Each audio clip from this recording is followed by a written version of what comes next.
Hello everyone, welcome to my review of Pharaoh's Memories arc for Yu-Gi-Oh! Duel Monsters. And before we get started, I would like to go over the voice actors. And again, how we've done them for the previous Duel Monsters videos. If I've already gone over the voice actor and the Duel Monsters era videos, I will not go over the voice actor again in terms of the finer details of what they've done in the past I know of. So, starting off with Aknaran, who is played by Hitoshi Bufu, who also played Cyber Leomon in Digimon Savers, a Data Squad as it's called in the Americas, and her of Harburg and Rise of a Chi Hero. In the dub, he was played by Arthur Wyman. Kwam, who is played by Ma Sochito Kawago. In the dub, he is played by Mark Dysoren, who also played Dr. Stein GX and Kiru in 5Ds. Kansara is played by Ri Nakagawa. In the dub, played by Kerry Konan, who played Misty and Mina in 5Ds. Sasuke from Kill la Kill. Mahodo is played by Kazunu Kodma, who has played Superstar Mon and Sorcery Mon in Digimon Frontier and Dynasty Mon and Digimon Savers. And the dub is played by Michael Shiton Kalas. I butchered that so bad. I mean, I'm sure I'm butchering all these names horribly. Who played Cody Callis and Zexo and Tokno in 5Ds, which I do actually like. They actually brought back the dude who plays Dog Magician to play basically the Dog Sage Spirit in 5Ds. I appreciate that detail for kids. For once, you actually have good attention to detail. Better than the sub version. Lastly, Zoke is played by Yoshitaka Kodai, and in the dub, I got the name Mike Pollock, but the Yu-Gi-Oh! Wiki's the only source of this, and I know other websites that I like to look up voice actors and stuff confirms this. So I'm very hesitant to really fully credit, but I guess Atrix just in case he didn't do it. So I'm not sure. But he voices Eggman and a lot of Sonic stuff. But yeah, again, just unsure if he truly voices Zoc or not. I should say Zoc. Did I say Zoc? Zoc. This is what happens when slow changes for the final villain of your Yu-Gi-Oh! Anime. Zoc! Anyways, now all of that is out of the way. Let's move on to the review.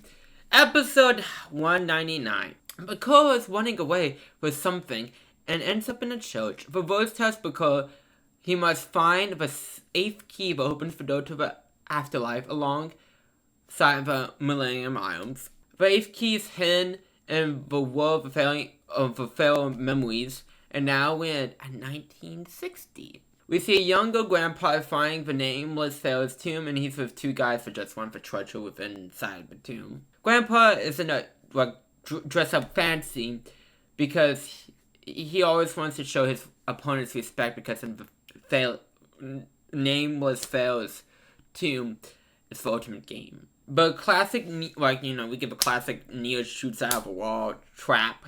Grandpa found a secret passageway. The people that Grandpa have with him have a gun just in case they need a friend Grandpa with. Accidentally, the people close their entrance behind them and cause spike walls to happen, which happens.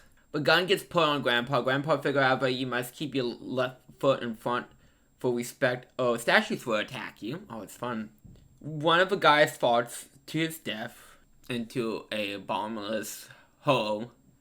I wouldn't say it's a trap hole, but it's bottomless. Grandpa gets shot by the other guy and is hanging onto the side of the walkway. The other guy gets eaten by a monster. The Pharaoh saves Grandpa from falling, and that's how Grandpa found the puzzle. The tabloid memories is back in Egypt, so the gang gets going there so we can do the whole try and get the Pharaoh's memories again. Because they don't work so well, and the whole season 4. Just saying, it didn't work out so well. Yugi thinks Yugi's hurrying back looking for his memories for his sake, so Yugi told him he'd be fine on his own. Rex and Weaver. Healed to steal the God cards and also steal the Millennium Items too.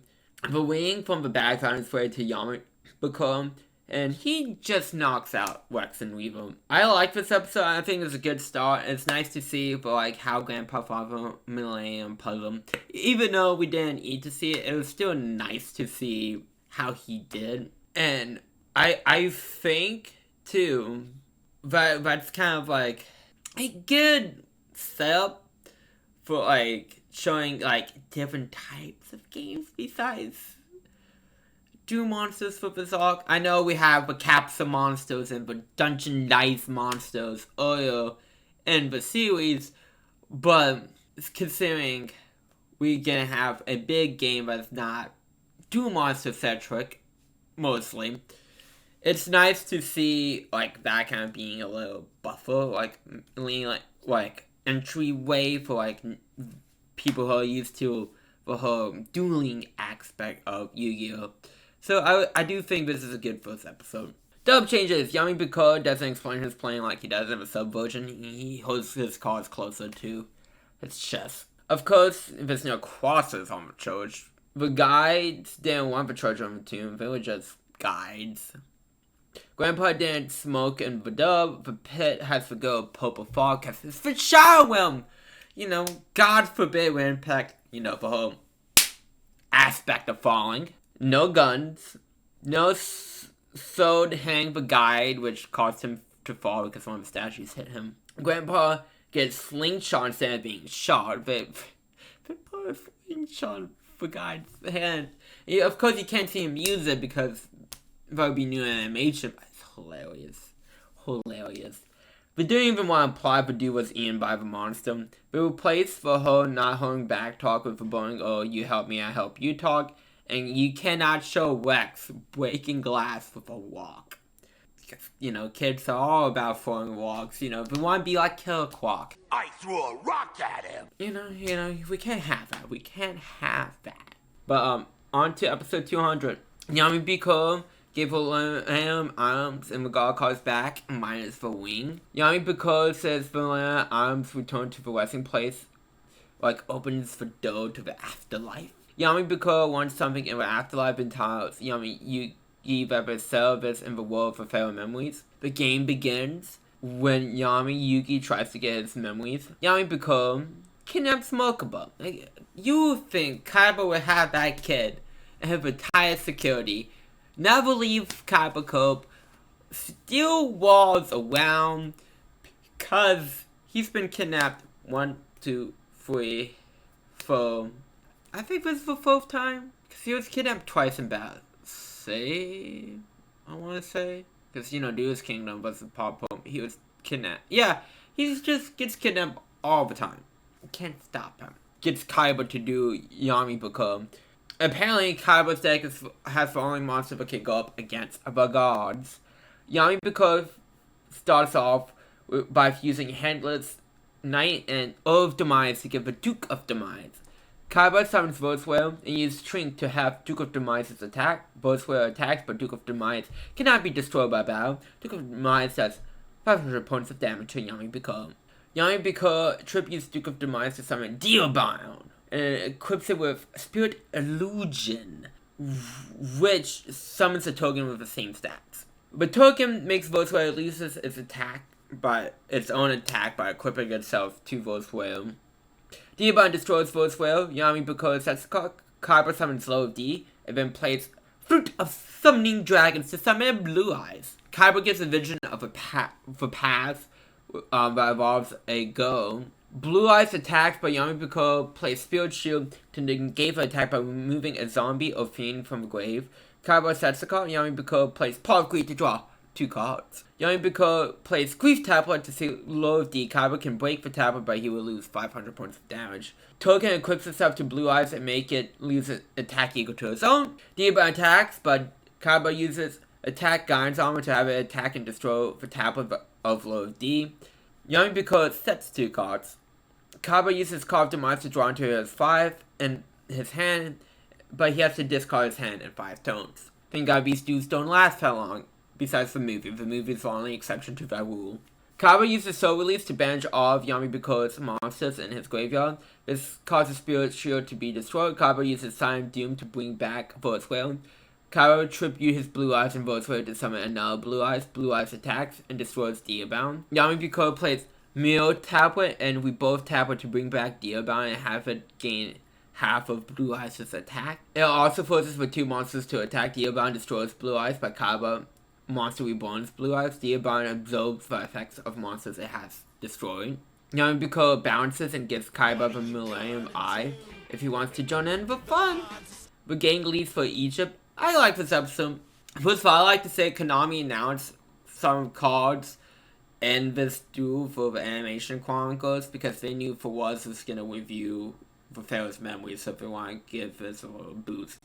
I wish I was tight like Konami like that, but I'm not. But coincidences. But this is just a fun little duo. I do always enjoy Yamabiko doing after Duel's Kingdom because I do like the creepy deck that he plays. And Kaiba caring for his Blue Eyes more than anything in the world is always a joy to see. Like he's like, I cannot have my Blue Eyes be weakened. It needs to be full strength. So he tributes his Blue Eyes and voice to summon Blue Eyes. I do enjoy that detail a lot.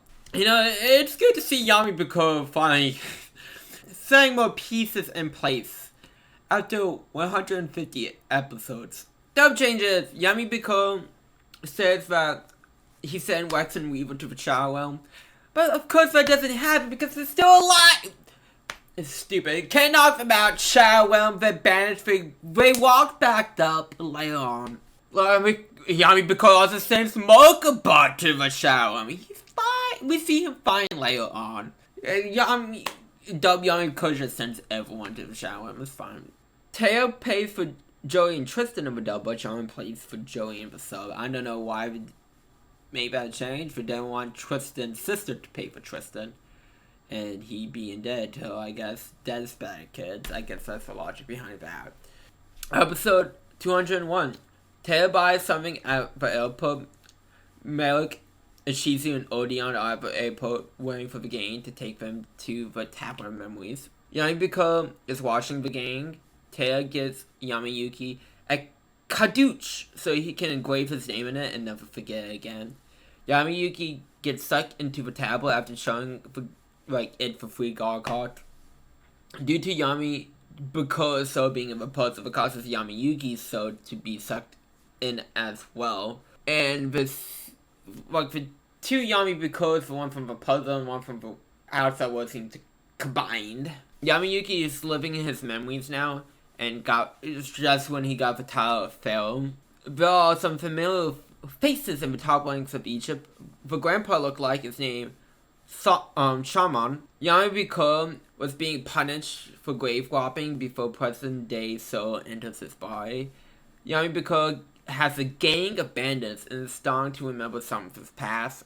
We get Mahar's name as the one with the wing, as he saves Yamayuki from a prison dog.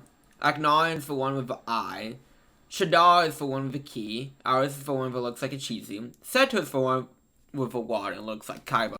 And last and most forgettably is Koam. He has the skills. Each time he pops up on screen, I'm like, oh yeah, he exists. I cannot remember this guy for the love of me. He is literally one of the most forgettable characters of all time. Anger and hate create Kai and people's hearts, basically monsters, really. We see them trapping a Kai in a soul tablet because they whip them out of people's souls and stuff them in tablets. That's what they do. Back to the gang, we learn that Shai is a ghost who got his body destroyed by Yamabiko. I mean, I don't know what Yugi fucking means. You don't know if this was going to be a shower game. Literally, Yamabiko said it to Yamayuki, and guess where you were? Present. Anyways, Shai says the gang can enter the Pharaoh's memories if they found the door in the mind labyrinth. Yamabiko is stealing some treasures. Mahad says his wing has been acting weird lately. I like this episode. I love the aesthetic of everyone, even though for familiar faces like Alice and Kaiba. I should say Seto did this English for two. Seto's, Egypt, the ancient Egypt one. Kaiba's present day. There's so many, especially when it comes to Yami, because so many different people wanting about all the same people. But we cross that bridge, but it's nice to, again, it's like an introductory to this new world of memories. I do think it's a fine job. Of course, Yami will be confused, obviously, but it's nice to see everything and kind of get a feel of personalities and stuff like that. Well, for most of them. Kwam, I don't know. I don't think I really mention you too much, and you forgettable. You have nothing. You're the only one with nothing going on for you. But anyways, moving on to episode 202. The bandits are setting fire to the town. Yamabiko shows himself to Yamayugi. Yamabiko wants all of the items, of course. We cut to the gang and Shai going into the labyrinth inside the puzzle. And then we cut back to Yamabiko summoning Dealbound and it being too powerful to seal. The ancient Egyptian Dudeks are called Dakians, and they used to summon the Kais from stone tablet rooms that they have set up. Seto summons, why do I do this to myself sometimes? God Suffian, but Yamabiko summons Pharaoh. Pharaoh destroys God Suffian. Yamabiko is still a Dakion. Arkmont Khan, Yamayuki's father, made for Millennium Arms. Arknod seems nervous when Yamabiko mentions the tablet of the afterlife and called Elden Village because everyone who knows about that village is supposed to be dead. The sixth priest summoned the Kai. Mahad destroys Akos. D-Bound is super strong and can be a rapid host man, but is fused thanks to the Millennium Scale, which is... They gave the coolest power to the most forgettable character. They tried. I admit, they tried to give him something. Still forgettable as fuck. They tried. They gave Mahad's Illusion Magician to, a chance to use Spellbinding Soak on Dearborn, and Dearborn just broke it and, wiped the floor with everyone. Yamayuki steps up to bat with... He just summons Obelix. We're not fucking around here. We're trying to end this.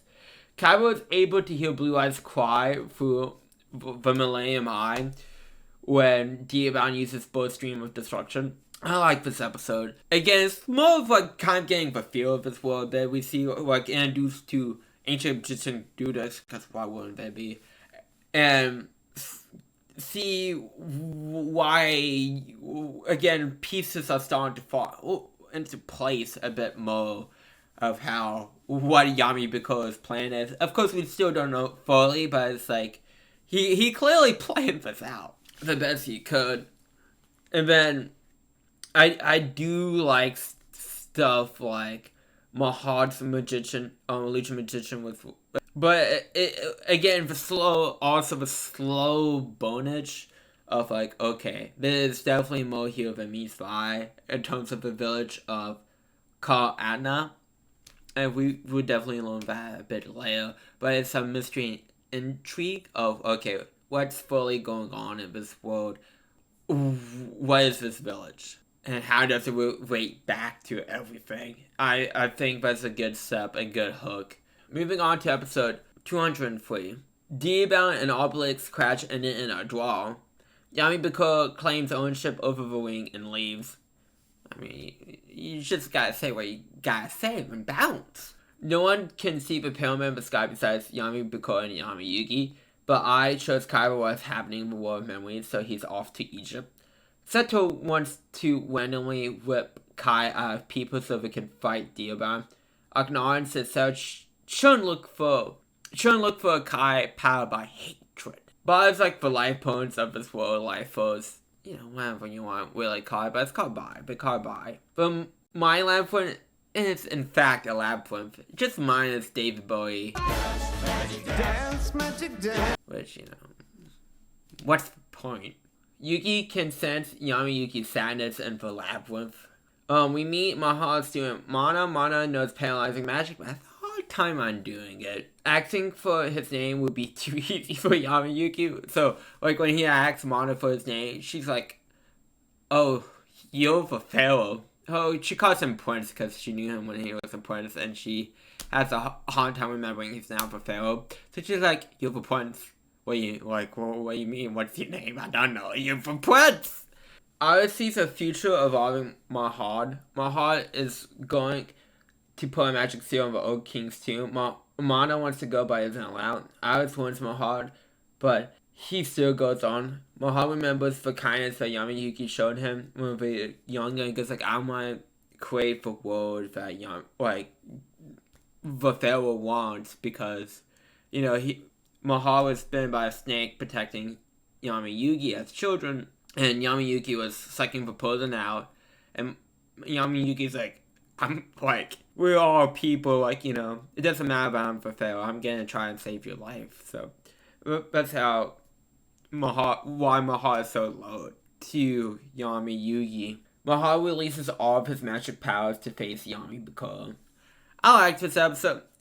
I love how they're bearing up Mahal in terms of his relationship to Yamayuki, and we see Mana, who is just the dark magician, straight up. But again, we see more of relationships like Akhenaten being a leadership role for Seto, which is very important. So, you see a little darkness in Seto too. So, also very important. So, there's a lot of stuff, again, pieces being built that are very nice to see. Episode 204, the guards are outside, the tomb, where, Mahad trapped him and Yami in. So, the guards are there to, make sure no one interferes. Diabound gains more power the more Yami rages. Mahad summons Illusion Magician. Mahad seems to have an upper hand. Yamayuki feels uneasy. Mahad summons Shaogu, as they say, teamwork makes the dream work, until it doesn't. Because Diabound destroys Shaogu, and Diabound gains Shaogu's effects, so he's just in the shadows now, disappearing. Mana and Yamayuki are at Mahad's stone tablet hold, when the find of Mahad is flying. Mahad looks like he's losing. Back to the puzzle for a second. Yuki found the door with Yami in it, and we get a Zoxy peek though. Yami got barrel trapped in the fight with Mahad. The swinging axes are just filled with fantasies. Yamayuki and Mana are hanging towards Mahad. Yamayuki can so fight. Mana send word to the palace. Mahad fuses with Illusion Magician to make the classic Dark Magician and turn things around. Dark Magician has been sealed into the stone tablet. But listening to Yamayuki's heart, the gang was able to open a gate to the world of memories. I like this episode. The fight between Yami and Mahad is very entertaining. I like that, again, we understand why Mahad would put his life on the line for the Pharaoh, and he would do anything, whether that means he turns into the Dark Magician, basically, to save the Pharaoh. And that explains, why the Dark Magician is so low to Yamayuki, which we really didn't need the explanation to, but since they explain it is here, I think it's a really good explanation, and one I really enjoy. So, moving on to dub changes, the cut scenes with guards didn't allow Mana into Mahad's stone tablet room, and Charlie got jokes in the dub. Episode 205, Alice tells Mana that she needs to train to carry on her master's will. Charlie can't guide the gang into the world of memories. Seto wants his troops to protect the city, but Yamayuki says not to scale the people. No one can see the gang. Seto and Shadar are looking for Kai in the city in people's hearts. We see Yami is still alive with a wing. They are locking people up for having Kai in the soul, as Kaiba and Shadar basically locking up people for having Kai in the soul. One of them mentions a white dragon guiding him to the city. The gang see someone, but can see them, but he escapes. The gang sees the girl being beaten in the streets. Seto shows up and the girl has a powerful Kai, so she gets arrested. Just lock her up in prison for no reason.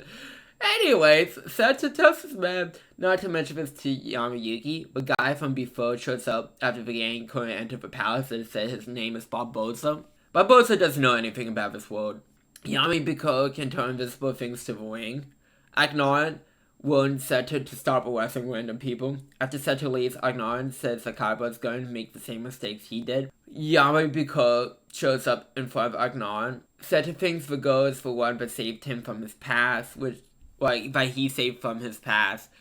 And that caused bandits to burn down his village. And then a blue-eyed white dragon appeared and just killed those bandits with one hell of a burst stream of destruction. Yamabiko knows what happened at Kana Elna to make the Millennium Arms, and that Seto's Agnon's son. And okay, he just drops that. It's yeah, I know Seto is your son, it's fine, dude.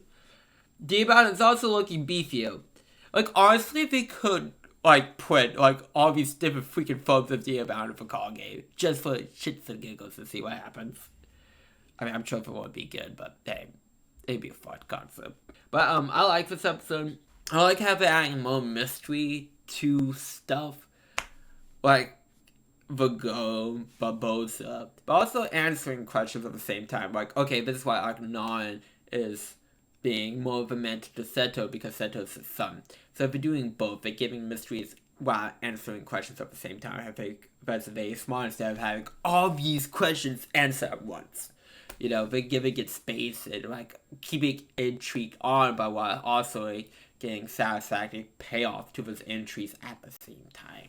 But yeah, don't just go annoying arresting people just to whip monsters out of people. So good idea. But anyways, dumb changes. Alice has to break down with my heart's out of Dark Magician. She's like, don't worry, everyone, especially you, Mana. He's now the Dark Magician. I love that so much. She doesn't even try to comfort Mana. It's just he's now known as the Dark Magician, everyone. Come on. I love a dub sometimes. So clunky. So the guy treats the White Dragon like a friend of a dub, but in the sub, it's a savior. Very interesting change. The girl who was being beaten in the streets with rocks wasn't arrested, but she was just taken to the palace for an extended stay. Agnon then found out the stairs of the dub. They hate showing falling. I don't know why. They just don't. They know. But anyways, episode 206. Agnon killed the people of Kana Anna. Yamabiko is a survivor of Kana Anna and puts evil in Agnon's eye, so he turns against Yamayuki. Yamabiko is escaping. Diabon's just killing people because what else is a Diabon gonna do? Yamayuki gives chase and summons Slifer the Sky Dragon, which I love the imagery of Yamayuki on horseback with Slifer behind him. Flying in the sky, I love it. The gang sees Yamayuki, flashback time. Egypt was being invaded by during Akhmon Khan's rule. If anyone wants to see the Millennium Spellbook, what does my note say, lad? Agnon was for one. It was a lad overlock. A lad started this. He wanted that lamp. It's Jafar that set him on this quest. Anyways, Agnon was the one to bring the idea to make the items, and is also Yamayuki's uncle.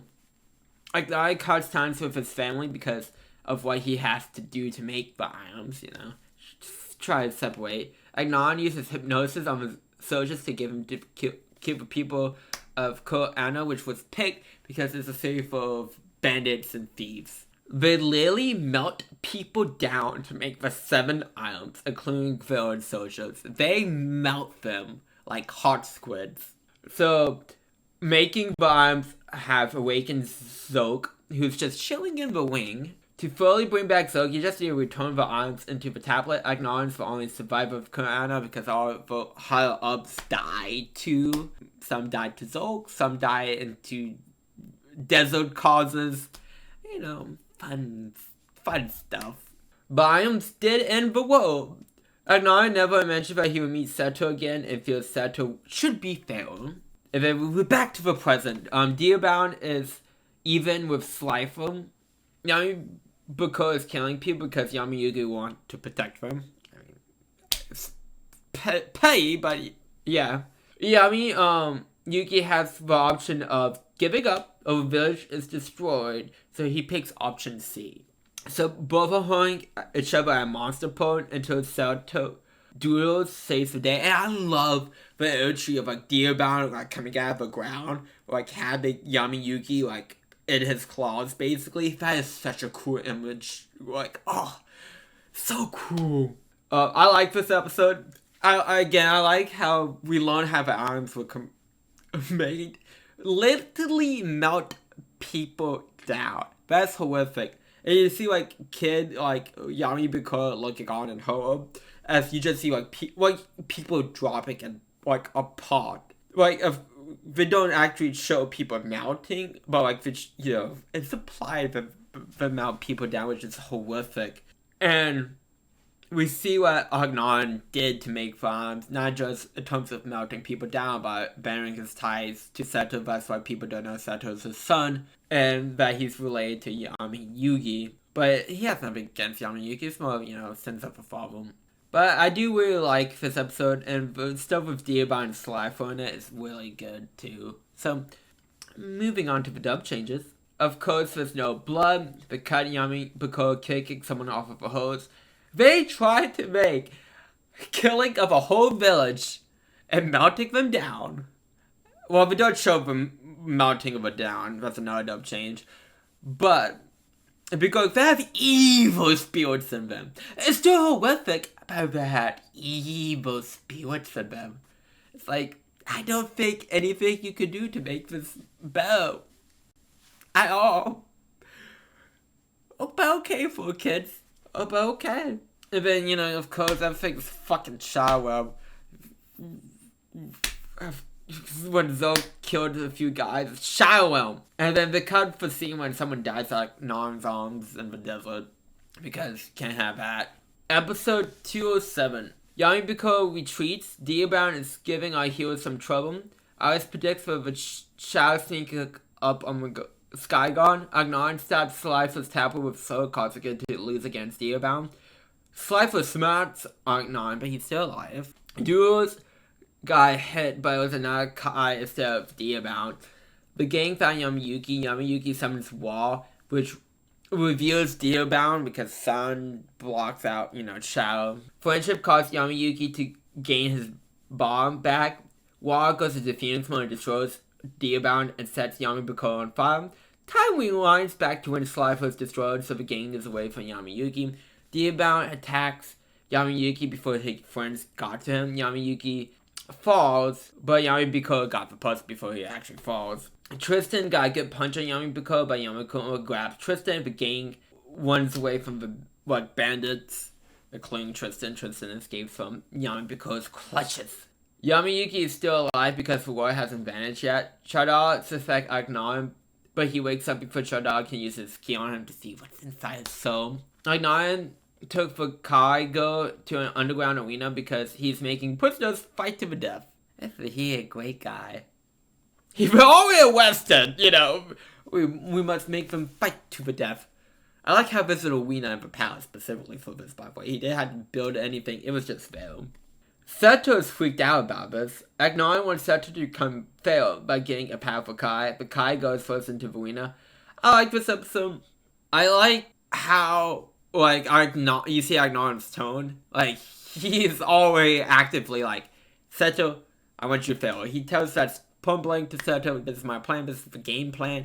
And Seto's like, no. No. What are you talking about? And I do like Yami Yugi's battle. I love Wall, and I love Slifer. But man, Slifer got done dirty in this so much. The stabbing of a tablet, and then time rewinding. Poor Slifer, I feel bad. And then, but time rewind won't get explained later. But I feel so bad for Slifer. But this is a very good episode. I do enjoy it. And I do like, and this is in general for this arc, I like how this is, things do look desperate, especially more towards the end of this arc, but this arc is a good kernel of hope. It ain't like Jujutsu Kaisen Season 2, where it's like, oh, there's hope, but if we get to that hope, which is Gojo being trapped in the prison realm, it would probably feel like an ass poem.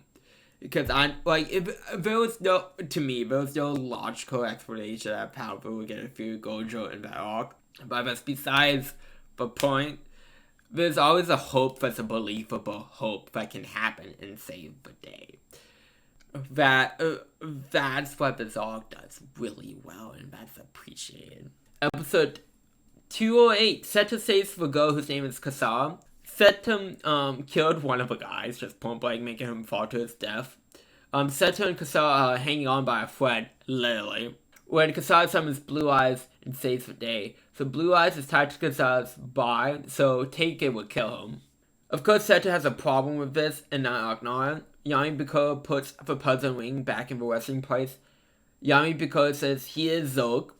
That's established, he is Zoke to us, the viewer. And he wants to release him. The 8th key is Yami Yuki's true name, which is used to seal Zoke and free Zoke. It's the key. The gang is looking for Yami Yuki at the Nile. The gang found Mana, and she can see them. They found Yami Yuki's cape. The bandits attack as Mana agrees to help them find Yami Yuki. Mana took care of the bandits. Yami Yuki remembers the day he was born and other memories. Like, his father begging for forgiveness for making the 7 Millennium Arms we love so much. A man named Hassan found Yami Yuki. He disappears just as fast, saying Zook wants to come back, and his father was watching over him. Telling Mana should be a card in the future is kind of funny. Because imagine if it was like, it'd be like, you become the Dark Magician girl. You be many people's first crushes. You'd be waifu material. And she's like, what's a waifu? What are you talking about? Anyways, the gang find Yami Yuki. I like this episode because we see this episode gives the hope, as I was talking about at the end of the last episode. The key is Yami Yuki's true name. And, characters figure this out, different characters figure this out later on, but Yami Picoro figures out in this episode that is the key to all of this. So I do like that. That is the hope. And they found Yami Yuki quickly, so we could carry on and move on, so we're not focusing too much on where's Yami Yuki and anything like that. So I do appreciate that a lot. But dub changes, they really hate people falling in Plasma Child Realm. Like, they don't even show the guy falling. It's just his monster and his purple realm. It's like, you guys are trying too hard to make people not fall. Yami because keeping the heat soak, again, close to his chest. They cut Koam on a board searching for Yami Yuki. He's so forgivable, but dub just cuts him out. One of his few scenes. Cut. Mana wants to change her name to Dark Magician Girl after she heals that she would become a card. Moving on to episode 209. Kaiba is in Egypt, but Ishtar's guide Kaiba to the stone tablet. Seto is wondering why Agnon is acting the way he is and has Kasara moved. The kingdom found the Pharaoh and nowhere Yami because that, which is Ka'ana. Yami Yugi left the gang behind, tells him to go home. The ghosts of the dead are attacking Yami Yugi, Shadar, and Mana at Ka'ana. Probably should summon your card, Shadar, before people die. Just a suggestion from Fawaz. You can take it or leave it. We get a hint of Dark Magician Go. Yami Biko tells Yami Yuki that people were killed to make the 7 Millennium Arms. Dark Magician saves Yami Yuki from evil spirits. Mahad tells Yami Yuki that he found out that people were killed to make the 7 arms, but his father didn't know that was going to happen. And he feels deep regret that it did happen under his womb. Gearbound is back and bigger than ever. Yami Biko name drops Zoke to Yami Yuki and have Akai protect the tablet. Dark Magician is controlling the fire, but spirits enter Yami Biko's body because Gearbound needs more power. Just keep pumping it with power. It's like freaking steroids. Dog Magician Go was summoned by Mana to save Dog Magician. I like this episode, but Diablo and Dog Magician fight is very fun. And I like that, of course, revenge for spirits of the people killing Kana will still be around. I do like that detail and how they are helping Yami Piccolo in the struggle. Yeah, of course there's that. And I like that they're showing Chadar a bit, giving him time to shine with his two-head jackal warrior. Forgot the exact name. I don't have it written down in this episode note, so script or whatever you want to call it. So that was cool to see. So I do appreciate them getting Shadar sometime. So dub changes. So instead of making it simple, like Kaiba, like just Ichitar's taking Kaiba to the stone tablet, they make it Kaiba agrees to help Yugi if Ichitar's can help him find Yami because just take him to the tablet. Don't make it this game. They cut a good bit of the spirit fighting. Mahar had to bring up the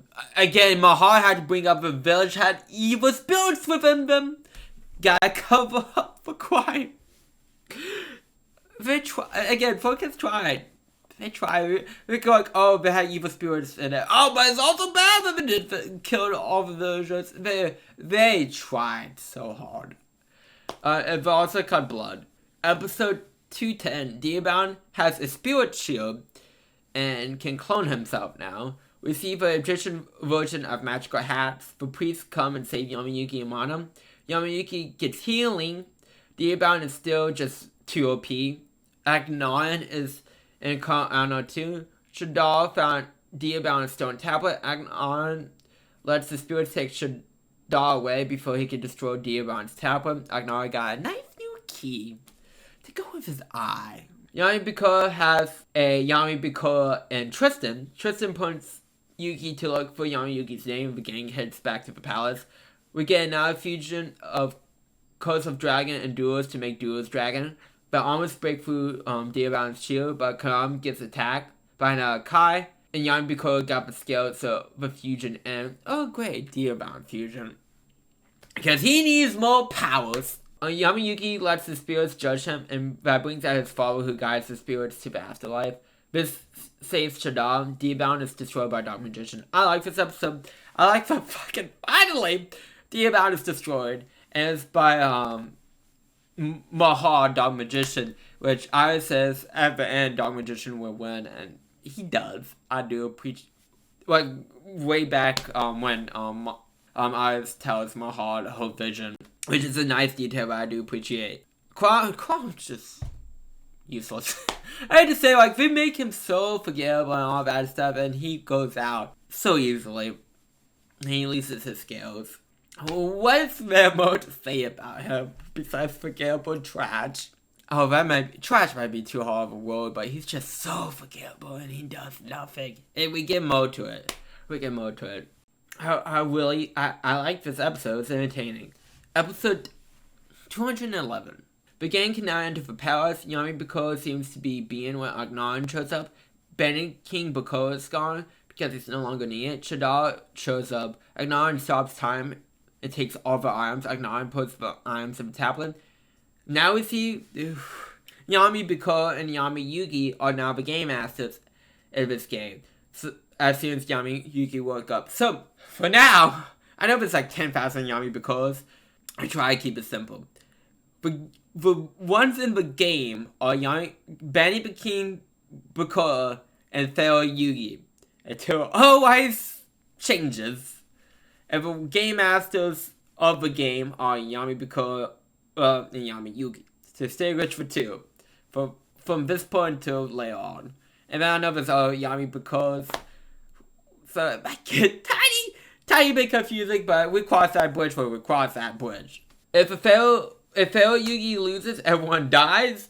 Yami Yugi has to beat Zoke to win. Yami Bikor has an hourglass of frozen time to make characters frozen in time, who will fall. And he also has an hourglass of time reversal, which he used earlier.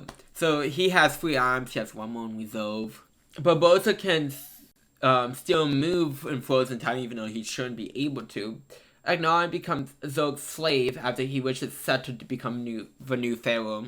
Agnon is now the great child Magnus. No one calls him that besides Yami Bakura. But anyways, Yami Bakura uses his last arm for hourglass of evil to put Yami Yugi on the clock with Zog's sexual action. The Pharaoh's name isn't in the palace. Yami Yugi uses the Hassan arm to have him protect Pharaoh Yugi, which also destroys the hourglass of frozen time. Which can't say how unfair. Yami Bakura has 3 arms, and Yami Yugi only has the 1. I'm just saying, that's unfair game balancing. Anyways, Yami Bakura just wants to destroy the world, because why not? It's a Tuesday! It's just Tuesday, destroy the world, it's fine. I do have to say, Yami Bakura is probably like the most bland in terms of motivation villain. He's the most mustache twirling one out of a bunch, but he's entertaining in this arc, so he's not my favorite one by any means. Of course, he has strong he has strong motivation in terms of his village being destroyed, but like other than that, in terms of like hanging Yami Yugi and his father, but like other than that, like destroying the world and stuff like that is more of a classic villain twirling mustache trope. So, but I do like Adnan's like new design. It's very cool. I like it so much, and I like how they finally broke down this game and how it's supposed to work. Yami Yugi's just slapped through half of it, but besides the point, it's fine. But again, I do like this episode. It's entertaining, and yeah, and I also like that like it's also revealed to Seto that he's Adnan's son. Dub changes. They tried their best to send so like Bang because turning into sand. They tried. They don't show Adnan whipping out his eye, which I don't blame them for cutting that one out. Yami Bakura just told you how it went Yami Yugi to his face, because he's like, oh, you need your name, then Yami Yugi's like, I don't know how it went. Yami Bakura literally said you need your name. Anyways, episode 212. Adnan is trying to get Seto to join him. Join the Zog side of a foe, Seto. Kaiba is showing up to the tablet of memories and can see everything that's happening thanks to Eye. Adnan felt like he had to do everything because his brother was trying to not go to war. Imagine that. Even with other nations targeting Egypt, Yami Yugi's father and Adnan were twins. Well, and you know which one was picked to become Pharaoh. Adnan says the White Dragon will lead Seto to his destiny. Adnan says Azok will make a world of darkness. Doesn't that sound lovely? Kasar is running towards Seto. Tristan is trying to figure out Barbosa's role in the game. The gang is looking for food for Barbosa and gave him some grapes. Barbosa inflates and the gang wives him to take him to wherever Pharaoh's name is. Imagine seeing someone at one thing of grapes and then inflate.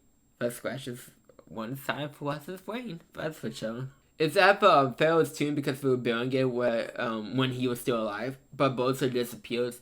Yami Bakura drags Kaiba into the world of memories to steal some of Kaiba's body to bring back Bandit King Bakura.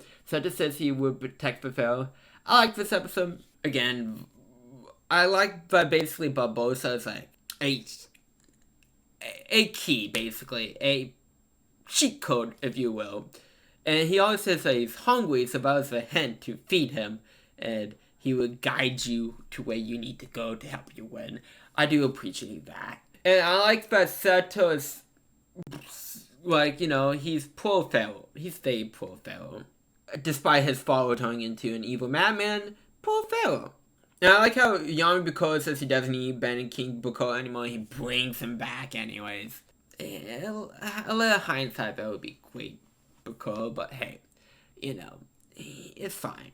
But I do like this episode. Dub changes. Seto gets his answer way faster and the cut scenes of fighting wolves. And Seto's fine brainwash in the dub. You see his eyes turn yellow. God forbid Seto cosplays between good and evil. Episode 213. Bandit King Bakura wants Seto to have blue eyes and so Zog. The Abound is back and stronger than ever. hopes. Because the items have weakened the barrier between the next world, so he's just back again. Agnon kidnaps Seto as he's trying to get him to join the Zulk side. But Tablet goes underground because, by the god, Zulk is gonna come back. We gotta have Zulk back. D-Bound can now create darkness. Kasara can see Kaiba, but leaves to look for Seto. The priests have been split up. Mana's being attacked by Akai, so does Aris and Calm. Pharaoh, Yuki, and Hassan have locusts to deal with. Shadar and Summon are being attacked, but Shadar and back quickly. Yugi sees the priest as his friends, as Yamabiko mocks him for this because he's like, you don't remember these people at all. But Yuki is like, yeah, but like I still consider them my friends. Kwam gives Chara his bar from a pad booth and dies. I felt like this was so unnecessary because it's like, why? Shadar was not struggling. It didn't feel like he was struggling. It didn't feel needed. I feel like he just died for the sake of, well, we need a death right now. So Kwam, you forgettable, die. But unlike certain twins in Jujutsu Kaisen Season 2, they done decision then lead to shape the rest of the arc in the most negative way ever with their decision. So, like, it's like, yeah, it's a dumb decision, probably the dumbest decision you can make in this situation. But it doesn't affect things too much besides your death, but it's like, brings out the rage like the twins did in Jujutsu Kaisen Season 2. I mean, I guess the most forgettable character gets the most forgettable death, which I guess is thing. Everyone meets back up. Pharaoh Yugi is going after Seto while Hassan protects everyone. Thank God Grandpa told Yugi how to get past all the traps in the tomb. The gang found a hidden room in the tomb. I like this episode. Again, besides the Kwam parts, again, he's forgettable. Who cares? I do enjoy... well, I kind of am sick of D-Bound too at this point in time. Just like, let it in, D-Bound, let it in. But D-Bound's not in this too long, and he doesn't last too much longer anyway, so it's kind of like the last whole while, I guess. Other than that, it's like, again, it's good to see Shadar in action, Mana get some more action. So, I do appreciate all of that. And so we're moving on to episode 214. The secret room has nothing besides something on the floor. The gang should have known something's up when Twist is just laying hieroglyphics. More questions should have been raised, though. Anyways, Yuki has to give up his friends because he wished on them of a puzzle for them to move forward. Kasara is running towards Seto and Agnon. Kaiba is there too. Agnon summons, you cannot tell me this isn't Gozable. Just with a millennium eye instead of Gozable's face. Kasara summons Blue Eyes. Blue Eyes gets spelled by being circled and is getting pushed into a stone tablet. Seto says he loves Kasara and that love is his light. Kasara dies protecting Seto. Seto stabs Agnon. Agnon, in his dying yak, gives Seto his hate and is in Seto's soul. Pharaoh Yuki shows up. Blue Eyes is summoned and Dark Magician is too, of course. Blue Eyes is too strong for a Dark Magician. Blue Eyes disappears and gets rid of Agnon and Seto's soul. Kaiba and Faye Yugi meet up. Yami Yuki figure out all he needs is his name to win. Yami Bukuro tells Yami Yuki that the gang is looking for his name, so when they fail, he'll feel more despair.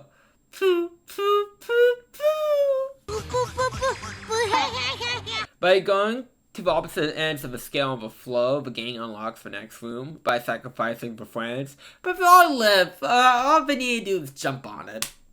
Literally, just jump off of the scales and you're fine. It doesn't seem that foolproof, I'm just saying. Anyways, Tristan is trying to stop trying to hire Zero at this point. We see Yami Yugi's name and his gold glory. Tristan shows that he was Yami Bukuro. Zulk rises. I like this episode. I like the stuff with Seto, Kasara, Agnon. It's a shame that Kasara didn't have more time to develop before she got killed. But I do like how Seto developed because of the death, so the death doesn't feel bad. If there's a good feeling and you understand the strong bond between Seto and Blue Eyes, oh, and then in the future, Kaiba and Blue Eyes.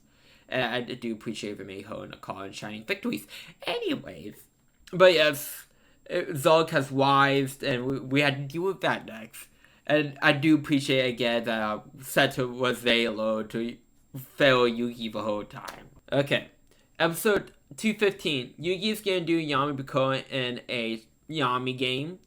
This is also a duel for Tristan's body, Virtual World, eat your heart out. Bandit King, Bako, and Diabound get sucked into the tablet of Afterlife to summon Zulk. Hassan is protected for Priestess as the escape, and he gets knocked out. Yugi sets the card and a monster. As we go back to the duel, Yami Bako summons Doom Combo Knight and attacks the face down monster, which is Marshmallow, who isn't destroyed by battle, and since it was flipped up by an attack, Yami Bako takes 1,000 points of damage. Yami Bako sets the card. And then I like how basically it explains, like, this is basically Yugi's first duel without Yami Yugi in a while. So it's like a little bit of tension there. I do appreciate that for bringing that up. And then we cut to, like, Seto and Pharaoh Yugi off to, like, beat Zulk. Pharaoh Yugi doesn't have much bar left, so he lets Seto be in charge. And then we cut back to a duel. Yugi sets the card and summons Science Swordsman level 0. Yugi plays Marshmallow and Glasses, so Doom Combo Knight can only attack Marshmallow.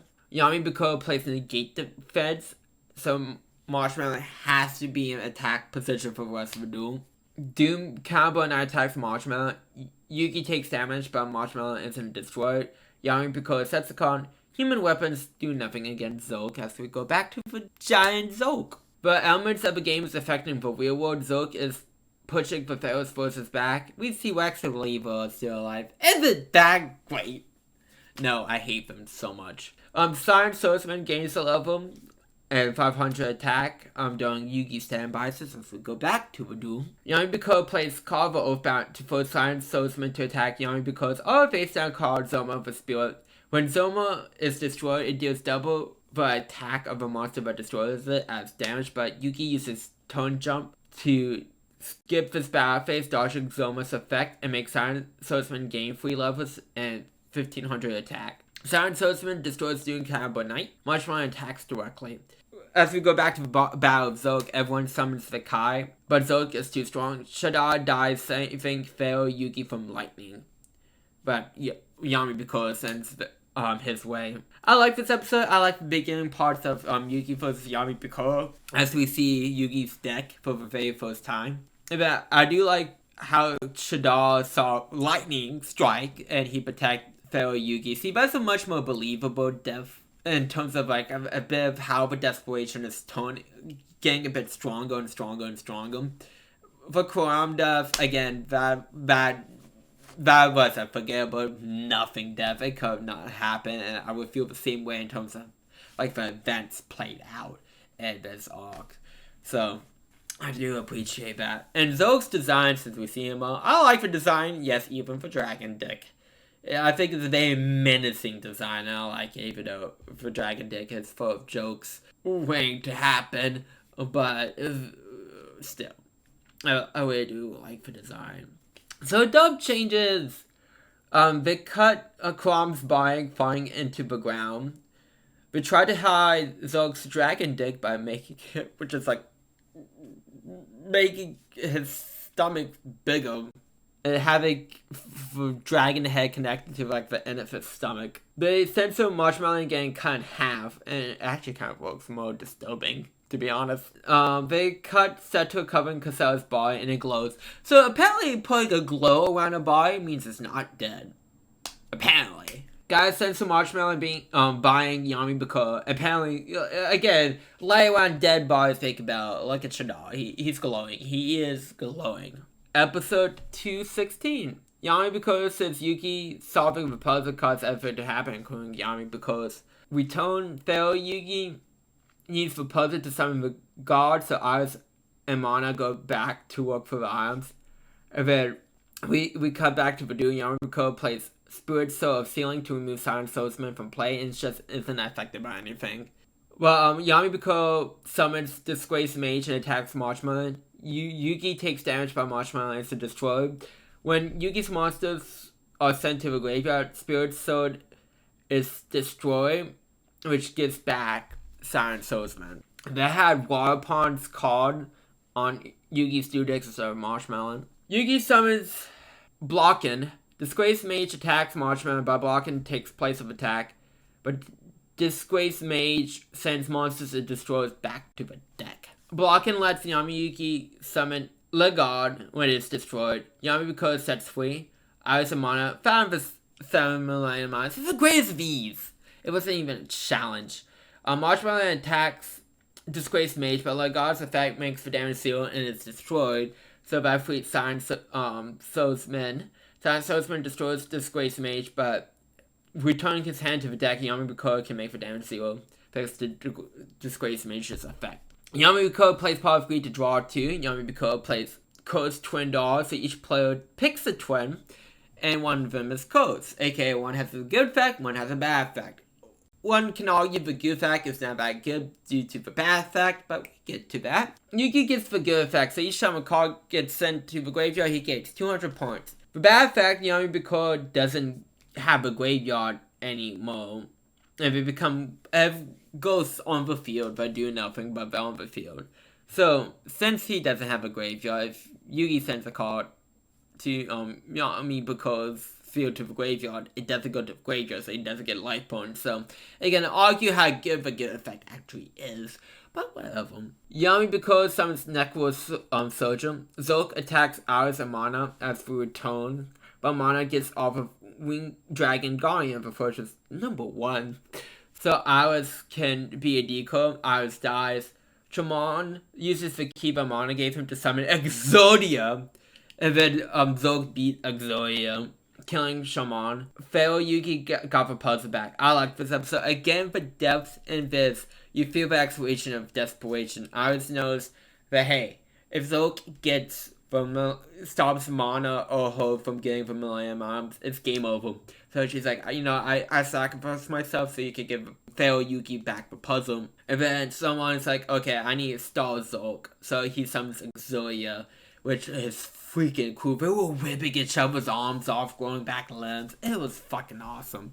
And we reference this in new Exodia cards, and for Infinite Forbidden, the new code set that just released in Japan like a month ago, but we did an opening on my Twitch. We do reference like this arc in some of the cards though. And again, I'm still enjoying Yugi versus Yamabiko so much. Again, I do like the creepiness of Yamabiko's cards after again the Battle Sailor era, and it's always fun to see. And again, it's good to see Yugi's own cards too. Dub changes. Vincenzo Era's hang Zulk. Alice has a glowing dead body. Vincenzo Exodia's summoning circle. The cut Zulk and Exodia whipping each other's arms off and we glowing them. Vincenzo someone coughing up blood and Exodia being cut into 2. Episode 217. Necro Soldier's effect activates, which basically lets Yamabiko summon another copy, which the other copy lets him summon another copy. I don't know if it just didn't make it to summon 2 more copies, but whatever. Silent Swordsman gains a level and 500 attack. Yugi summons Magician level 0. All Yugi's monsters attack and destroys 2 of his Necro Soldiers, but Yamabiko uses Nail Corridor to allow Yugi only 2 attacks per turn. Silent Magician gains a level and 500 attack. Yamabiko plays Counterbalance, which makes each player mill cards equal to the monsters on the field, calling for ghosts of the end phase. But Yamabiko is safe because he doesn't have a graveyard anymore. Yamabiko summons Necro Mannequin. Yamabiko plays Necro Psycho. As long as Necro Mannequin's on the field, he can summon another one once per turn. Then we cut to Pharaoh Yugi, who summons for 3 guards. Yugi and Bakura enter the bodies of Zulk and Pharaoh Yugi, so I'm just calling Pharaoh Yugi Yugi from now on. And then that makes it easier because there's only one Yamabiko running around. After a fake-out death, Zulk blocks out the sun with a corpse. Zulk beats the 3 guards. They will come back to the Doom. Silent Swordsman gains a level of 500 attack. Necro Psycho activates and now American comes out to play. Yugi destroys with his monsters a Necro American and Soldier. Yugi has to mill 11 cards to the graveyard, but at least he gains 2,000 200 life points. Silent Magician gains a level and 500 attack. Yami Biko summons Necro Wall, which summons a token for every zombie he controls, so 2 tokens.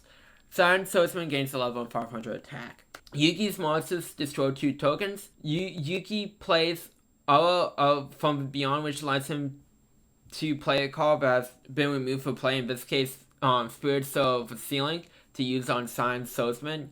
Yuki has to mill 11 again and gains now 2200 life points. Silent Magician gains a level and 500 attack. Yami Biko summons Necro Jaw and attacks Silent Magician. Necro Jaw gets destroyed, but Jaw's effect goes off. For each 300 points dealt to Yami Biko, Yugi has to mill a card. So that's 4 cards, and Yugi gains 800 life points. Yami Biko gets 2 more wall tokens. Yugi is about to give up, but snaps out of it.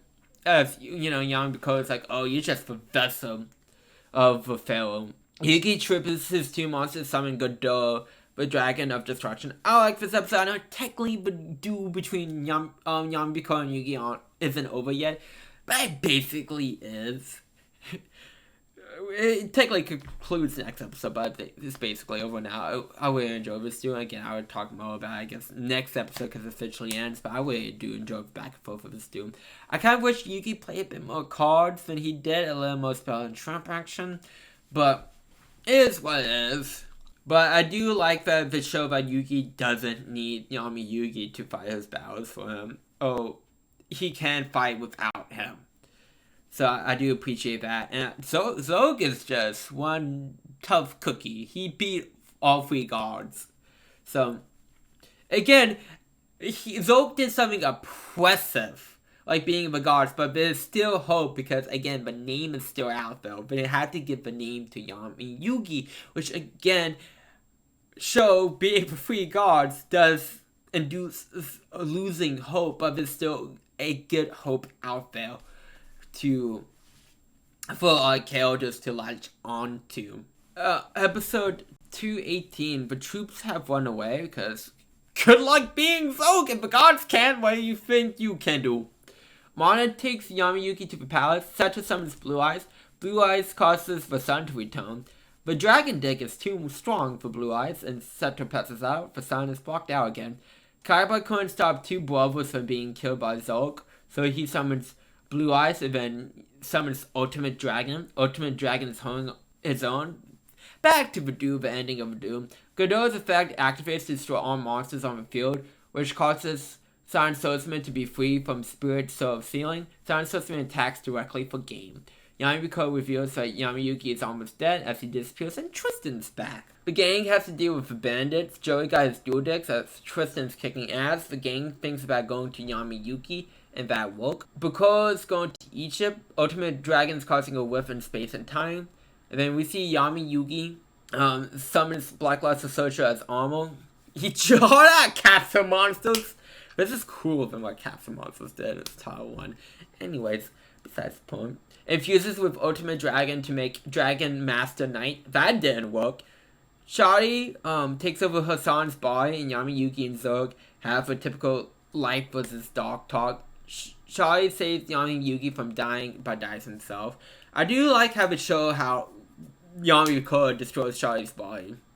I do appreciate that too. I mean, that's the end of the episode, so I do like this episode. Again, I like that Yugi won against Yami Biko in a very cool way. Godot is a very cool monster. I mean, it just retrained him again for, like, Sea of Destruction.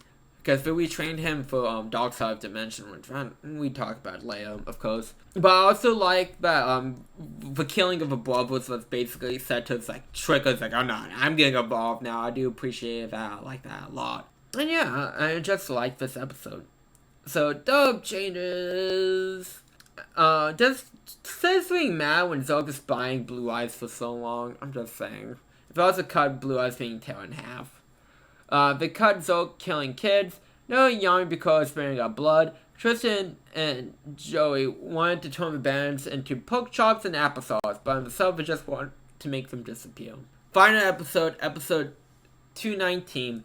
Zog says the darkness will always lived on. The gang shows up, and so do the bandits. Yuki summons Dog Magician. Joey summons Red Eyes. Tristan summons Super Wubalaru and Terra summons Fire Sorcerer. For Bandits turn to Skeletons, ghosts that won't die.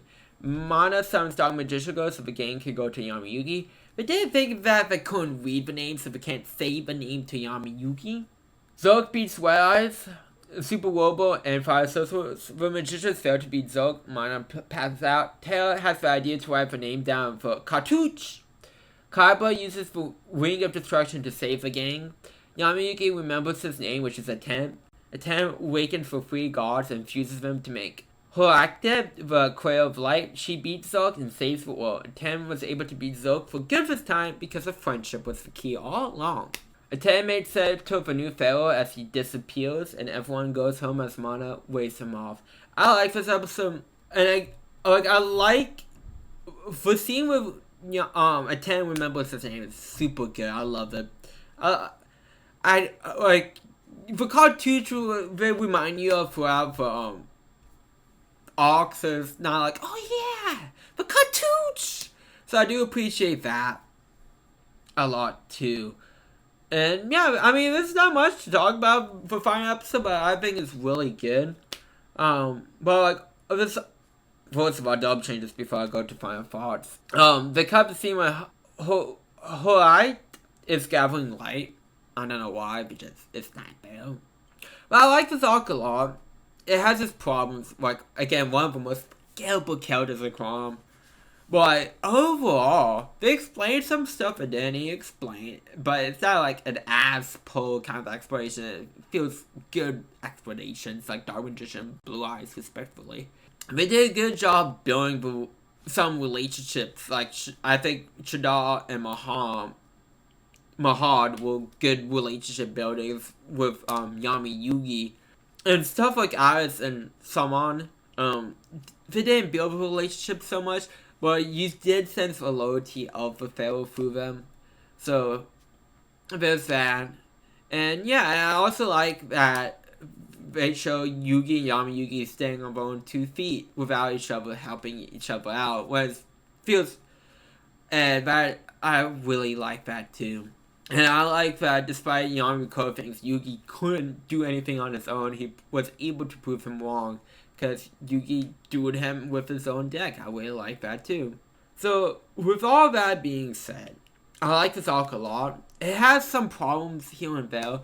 But overall, I do say this is a good, like, fight against this, like, despair and winning. Because they introduced the hope very early on. And that hope is a very possible goal to reach, in my opinion, compared to, I guess, the Shibuya arc. That is my comparison for this, because that's somewhat of a recent review. But I would say overall, the Pharaoh's memory arc is a solid 10 out of 10. So I'd like to thank you all for coming out. If you like this review, give it a thumbs up. If you dislike this review, give it a thumbs down. And hit that subscribe button if you want to see more for us reviews. And I will see you all next time. Bye.